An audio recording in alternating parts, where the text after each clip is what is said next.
ध्यान दें, अब हम बात करने वाले हैं कार्नोट चक्र पे। कार्नोट इंजन हो गया था, कार्नोट प्रमेय हो गया है ना, कार्नोट इंजन कार्नोट प्रमेय हो गया है। कार्नोट इंजन ये है, मैं साइड में लिख भी दिया हूँ। अब कार्नोट चक्र और कार्नोट प्रमेय क्या है उनके बारे में बात करें। कार्नोट प्रमेय तो हो चुका है, कार्नोट इंजन हो गया, कार्नोट चक्र के बारे में बात करेंगे। ध्यान दें, हम कार्नोट इंजन को फॉर्मुलेट क्यों कर रहे हैं भाई, या कार्नोट ने ये इस इंजन को बनाया क्यों, बहुत अधिकतम कार्य कितना हो सकता है, ये एक अजम्पशन लेने के लिए। एक कल्पनात्मक इंजन है, ये रियल में संभव नहीं है, लेकिन कल्पनात्मक है। ये कार्नोट जब रियल में संभव नहीं है, जिसका इफिशिएंसी खुद 100% नहीं है, तो 100% इफिशिएंसी वाला इंजन तो इम्पॉसिबल है ना।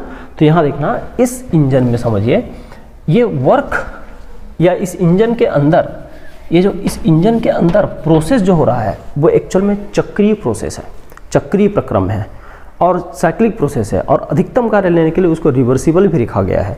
तो रिवर्सिबल साइक्लिक प्रोसेस यहाँ पर हो रहा है, किसके अंदर, इंजन के अंदर में। कौन सा हो रहा है भाई, इंजन के अंदर जो प्रोसेस हो रहा है वो कैसा हो रहा है उसको देखिए। प्रोसेस हो रहा है रिवर्सिबल साइक्लिक प्रोसेस हो रहा है। इंजन के अंदर कौन सा प्रोसेस, रिवर्सिबल और साइक्लिक प्रोसेस हो रहा है। इंजन के अंदर की प्रोसेस की बात हो रही है। तो इंजन के अंदर रिवर्सिबल साइक्लिक प्रोसेस हो रहा है। रिवर्सिबल साइक्लिक मतलब हिंदी में उत्क्रमणीय और चक्रीय प्रक्रम घटित हो रहा है ना। प्रोसेस या प्रक्रम ये घटना हो रहा है, या इसी को कार्नोट साइकिल बोल रहे हैं। तो मैं एक डेफिनेशन अगर बनाऊँ तो क्या बोलूँगा कि कार्नोट इंजन का जो प्रक्रम है वो उत्क्रमणीय चक्रीय प्रक्रम है, और इसे ही कार्नोट चक्र कहा जाता है, जो अभी 4 स्टेप से मिलकर बना होता है, जिसको नीचे बताऊँगा, है ना। The process take place in Carnot engine is reversible cyclic process which is made by following 4 steps. This whole combination is known as Carnot cycle. याद रखें। अब वो 4 प्रक्रम कौन है, यहाँ से ये 4 स्टेप होते हैं इसके। कितने स्टेप, 4 स्टेप्स। अब वो 4 स्टेप को मिला के ही 4 साइक्लिक प्रोसेस माना गया है। तो मैं कौन कौन से 4 स्टेप हैं उनकी बात यहाँ पे करूँगा, ठीक है, एक डायग्राम की मदद से। प्रेशर और वॉल्यूम का एक ग्राफ है। मान लीजिए हमने शुरू किया थोड़ा सा यहाँ से, हाई प्रेशर लो वॉल्यूम से, हाई प्रेशर लो वॉल्यूम, है ना, ये ए पॉइंट है, और दूसरी बार यहाँ गए ऐसा, फिर तीसरी बार में देखिए यहाँ चल दिए, चौथी बार में यहाँ, पांचों में वापस ऐसा चला है। ए से बी, बी से सी और सी से अगेन डी। तो ए से बी पहले स्टेप, दूसरा स्टेप, ये तीसरा स्टेप और ये चौथा स्टेप। तो ये पहला, दूसरा, तीसरा और चौथा, इस तरह से 4 स्टेप में वापस आ गए। तो देखो वापस अगर इनिशियल और फाइनल स्थिति वही है तो इसका मतलब प्रोसेस कैसा हुआ, चक्रीय हुआ। और ये सारे प्रोसेस को स्लो लिया गया है ताकि रिवर्सिबल बोल सकें और वर्क को अधिकतम निकाल सकें। इस प्रोसेस में ये जो पहला स्टेप है उसको देखना, मैं यहाँ पर मेंशन करता हूँ। ए पॉइंट पर टेम्परेचर TH होगा, प्रेशर P होगा, P1 होगा और वॉल्यूम V1 होगा। बी पॉइंट पर टेम्परेचर TH होगा, प्रेशर P2 होगा और वॉल्यूम V2 होगा। सी पॉइंट पर टेम्परेचर TC होगा, प्रेशर P3 होगा और वॉल्यूम V3 होगा, ठीक है। डी पॉइंट पर टेम्परेचर यहाँ TC होगा, प्रेशर P4 होगा और वॉल्यूम V4 होगा, ठीक है। इस तरह से यहाँ पर चल रहा है। तो ये जो कंप्लीट प्रोसेस है, उस कंप्लीट प्रोसेस में आप ध्यान दें, कंप्लीट प्रोसेस में 4 स्टेप हैं। पहला ए से बी, दूसरा बी से सी, तीसरा सी से डी और चौथा डी से ए। तो 4 प्रोसेस है यहाँ पर। तो पहला लिखा हूँ मैं ए से बी, दूसरा है बी से सी, तीसरा है सी से डी और चौथा है डी से ए। इस तरह से 4 प्रोसेस में ये काम संपन्न हो रहा है या ये साइकिल कंप्लीट हो रहा है। देखिए ए से बी जो चेंज हो रहा है उसमें प्रेशर चेंज हो रहा है, वॉल्यूम चेंज हो रहा है, लेकिन टेम्परेचर क्या है, कांस्टेंट है। तो इसको मैं क्या लिखूंगा, उत्क्रमणीय तो वहाँ से लिख लूँगा, तो रिवर्सिबल और सेम टेम्परेचर इसलिए आइसोथर्मल। और आप देखिए वॉल्यूम V1 से V2 जब जा रहे हैं तो वॉल्यूम एक्चुअल में 0 से इधर की ओर बढ़ रहा है, इसका मतलब वॉल्यूम क्या हो रहा है, बढ़ रहा है। तो इसको मैं बोलूँगा एक्सपांशन। एक्सपांशन मतलब प्रसार, हिंदी में बोल सकते हैं उत्क्रमणीय समतापी प्रसार। ये इतना एक साथ नाम लिख सकता हूँ। ये हो गया भाई। उसके बाद देखिएगा दूसरा B से C। B से C में टेम्परेचर बदल रहा है, प्रेशर बदल रहा है, वॉल्यूम बदल रहा है, तीनों के तीनों चेंज हो रहे हैं। तो इस समय हम लोग क्या लिख सकते हैं, इसको रिवर्सिबल। और अब एडियाबेटिक होगा क्योंकि हीट कांस्टेंट होगा, तीन बदल रहा है तो हीट कांस्टेंट होता है, एडियाबेटिक। और देखिए वॉल्यूम क्या हो रहा है, वॉल्यूम पहले यहाँ था अब यहाँ आ गया, मतलब वॉल्यूम बढ़ रहा है। कहने का मतलब यह होगा फिर से एक्सपांशन। और इसको पूरा नाम अगर लिख दूंगा तो क्या लिखूंगा हिंदी में, उत्क्रमणीय रुद्धोष्म प्रसार। उत्क्रमणीय रुद्धोष्म प्रसार, ठीक है, उत्क्रमणीय रुद्धोष्म प्रसार। सी से डी देखिए, सी से डी ये बिल्कुल इसका उल्टा है, तो क्या लिखेंगे, रिवर्सिबल आइसोथर्मल और कंप्रेशन, एक्सपेंशन की जगह कंप्रेशन, ठीक है। और हिंदी में क्या लिख सकते हैं इसको, उत्क्रमणीय समतापी संकुचन। डी से ए देखिए, डी से ए, डी से ए को हम इस सेकेंड प्रोसेस का उल्टा बोलेंगे तो क्या होगा इसका नाम, रिवर्सिबल एडियाबेटिक, शॉर्ट में लिख रहा हूँ, और एक्सपेंशन की जगह कंप्रेशन। हिंदी में लिख सकते हैं उत्क्रमणीय रुद्धोष्म, और कंप्रेशन जो दिख रहा है उसके जगह लिख सकते हैं, यहाँ कंप्रेशन की जगह लिखूंगा हिंदी में संकुचन। ये ऐसा प्रोसेस है, ठीक है। तो अगर इसका जो वर्क डन है उसको W1 मानूं, इसको W2 मानूं, इसका W3 और इसको W4 ऐसा कुछ मानता हूँ, तो आप देखें समतापी प्रक्रम का कार्य हम पहले यूनिट नंबर 1 में पढ़ चुके हैं। ये होता है -2.303 NR और T यहाँ H वाला लगेगा, A से B देख लिए, H वाला TH है, और लॉग क्या होगा, फाइनल वॉल्यूम है V2 अपॉन V1, इस तरह से, ठीक है भाई। बात अब उसके बाद देखा जाए दूसरा NCV/DT, NCV/DT यहाँ पे है ना, NCV/DT है। और NCV/DT में अब इसका रुद्धोष्म का वर्क ऐसे होता है, तो DT में देखो T final minus initial TC minus TH करूँगा, और यहाँ अगर सामने माइनस लगा देता हूँ NCV तो TH माइनस TC हो जाएगा, ठीक है। और यहाँ पर देखिए फिर से -2.303 nRT लॉग nRT लॉग, यहाँ फाइनल कौन सा है, सी से डी में, सी से डी में फाइनल है V4 अपॉन V3, और यहाँ पर फिर आ गया इसके जस्ट उल्टा NCV, और DT में देखो ये TH माइनस TC।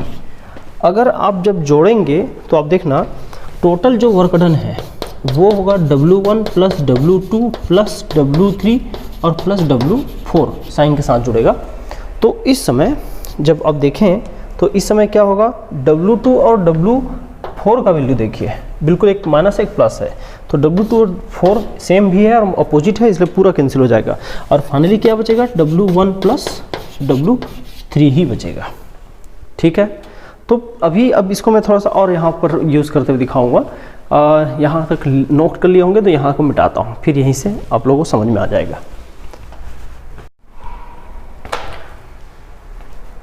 ध्यान दें, W टोटल में W1 क्या है, ये है ना, W1 ये है और W3 ये है। देखेंगे एक रिलेशन हम पढ़ रखे थे, मैंने यहाँ लिख दिया है टोटल पॉइसन इक्वेशन टेम्परेचर और वॉल्यूम का। तो मैंने क्या किया, BC प्रोसेस के लिए एक बार लगाया THV2 power gamma minus 1 equal to TCV3 कॉर गामा माइनस 1, फिर DA के लिए लगाया वही TCV4 power gamma minus 1 equal to THV1 power gamma minus 1, ये अलग अलग लगाया, फिर यहाँ से TH अपॉन TC किया ये, और V2 को भेज दिया इधर, है ना। बिल्कुल वैसे TH और TC नीचे किया और V1 को भेज दिया इधर, ऐसा। तो देखो इसका दोनों का लेफ्ट एक साइड बराबर है तो दूसरा साइड को हम बराबर कर सकते हैं, तो बराबर कर देंगे तो गामा माइनस गामा माइनस 1 हटा दो, अब बच गया क्या, V3/2 इक्वल्स टू V4/1, अब इसको क्रॉस मल्टीप्लाई करते हुए 2 को इधर भेजिए, 4 को इधर भेजिए, तो V2/V1 इक्वल टू V3/V4। अब क्या होता है, वर्क W1 और वर्क W3 दोनों को जोड़ दिया मैंने फिलहाल एज इट इज़, कुछ भी चेंज किए बिना। अब मैं चाह रहा हूँ कि इसके जैसा लाना है, 3/4 करना चाह रहा हूँ, तो इसको क्या किया, प्लस किया, 2.303 NRTC log ये V3/V4 हो जाएगा। क्यों? क्योंकि मैंने सामने प्लस किया, और इधर का एज इट इज़ रहेगा 2.303 NRTH log V2/V1।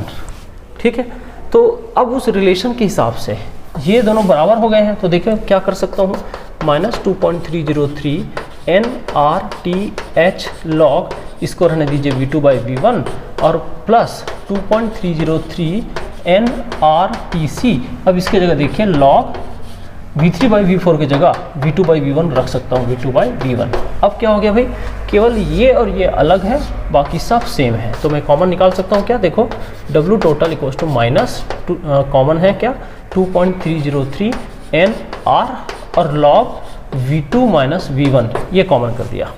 अब ब्रैकेट में क्या बचा, TH बचा, ये माइनस का हो जाएगा, माइनस में आ जाएगा, और इधर प्लस आना चाहिए, तो -TC बचा। ये टोटल वर्क बचा है। ठीक है क्या, इतना टोटल वर्क आया है फिलहाल। अब नीचे नोट कर लिए होंगे, नहीं कर रहे हैं वीडियो पॉज करके फटाक से नोट कर लीजिए, मैं नीचे भी हल्का सा मिटा रहा हूँ।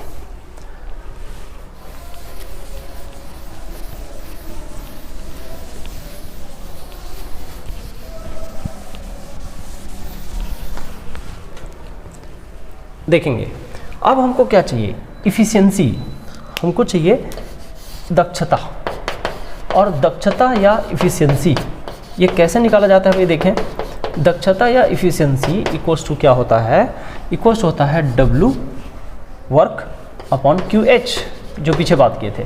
तो वर्क तो यहाँ निकल चुका है ना, यहाँ पर मॉडुलस लगा के बात करेंगे तो साइन को मैं पॉजिटिव लूँगा, 2.303 NR और log V2/V1 और ब्रैकेट में TH माइनस TC।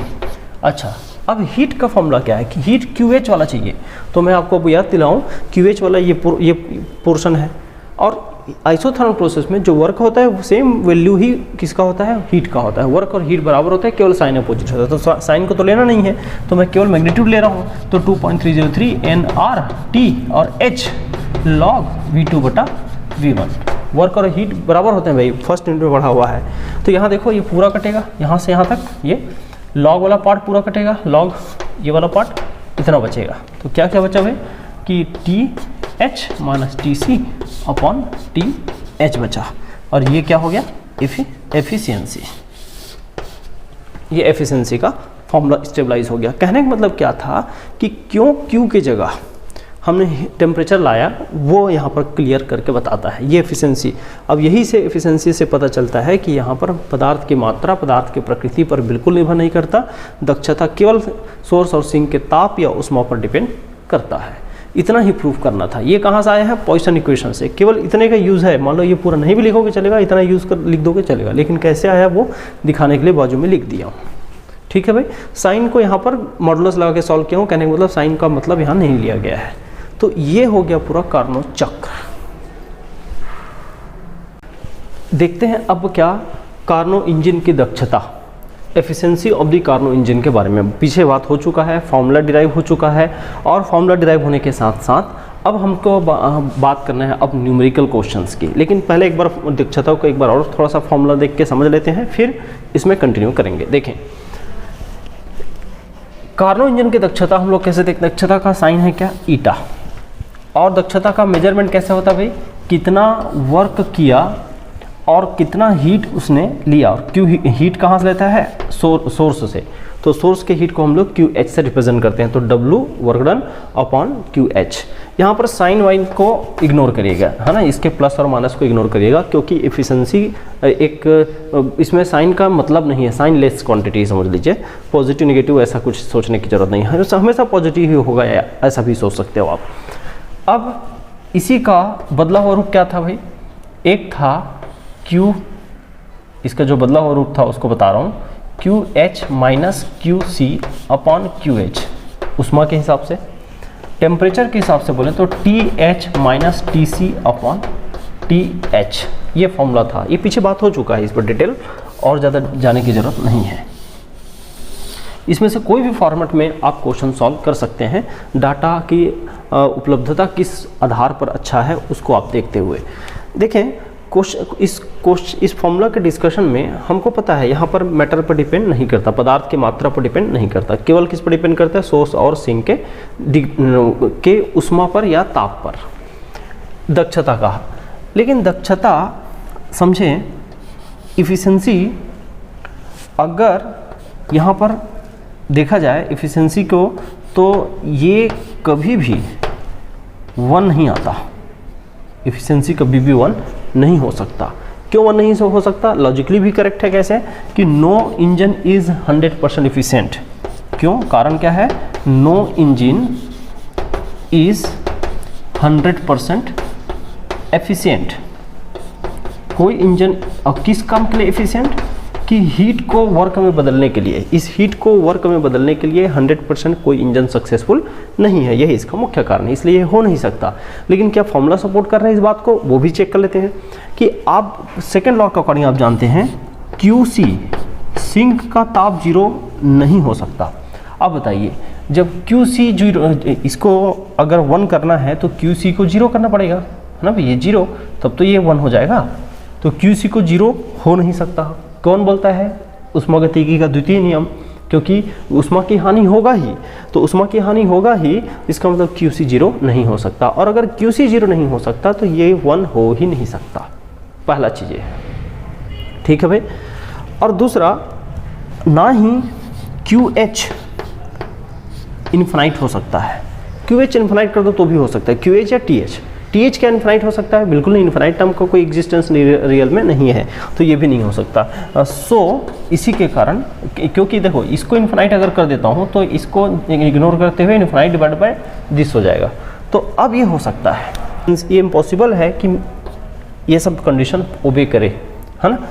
तो ध्यान देने वाली बात ये है कि QH इन्फिनाइट नहीं हो सकता, QC 0 नहीं हो सकता, तो ईटा कभी भी लेस देन 1 ही होगा, हमेशा 1 से कम होगा, ठीक है, भले वो 99 ही क्यों ना हो। एक सवाल देखते हैं, चलो पहले सिंपल सवाल से शुरू करता हूँ। क्वेश्चन की बारी है। मान लीजिए कार्नो इंजन, एक कार्नो इंजन या ऊष्मा इंजन बोल सकते हो, कार्नो इंजन 27 डिग्री सेल्सियस से 37 डिग्री सेल्सियस ताप पर कार्य कर रहा है। तो दक्षता क्या होगी? दक्षता क्या होगी, ये इसका सवाल है। When a Carnot engine is working between 27 degree Celsius to 37 degree Celsius temperature, then what is the efficiency of the Carnot engine? अब इस समय का मतलब क्या? इस समय हमारे पास फॉर्मूला T जो ज़्यादा है उसको TH बोलेंगे, ये मतलब 37 डिग्री सेल्सियस है। इसमें प्लस 273 जोड़ दो तो क्या हो जाएगा? ये 310 ये डिग्री केल्विन हो गया। हमेशा टेम्परेचर को किस में यूज़ करिएगा? केल्विन में। फिर उसके बाद TC की बात किया जाए तो TC देखिए 27 डिग्री सेल्सियस है, और 27 डिग्री सेल्सियस में अगेन 273 अगर हम ऐड करते हैं तो ये हो जाएगा क्या? 300 डिग्री केल्विन। 300 degree kelvin. तो इस तरह से हमारा क्वेश्चन ये सॉल्व करने के लिए टेम्परेचर आ गया। अब एफिशिएंसी का फॉर्मूला क्या है? एफिशिएंसी का फॉर्मूला ये है, इसमें रख दीजिए। तो 310 माइनस 300 यहाँ से डिवाइडेड बाय 310, तो ये ऊपर बच गया 10, नीचे बच गया 310, ये लीजिए 1 डिवाइडेड बाय 31। अब इसको आप लोग सॉल्व कर लेंगे, पॉइंट समथिंग जो भी आएगा, ठीक है ना। तो ये आगे सॉल्व हो सकता है। अब इसको आपके लिए छोड़ रहा हूँ। ये इस तरह से क्वेश्चन सिंपल आते हैं, लेकिन ये ज़्यादा सिंपल क्वेश्चन हो गया। अब इस क्वेश्चन को थोड़ा सा ट्विस्ट किया जा सकता है, कैसे देखते हैं आगे। पहले नोट करें इतना।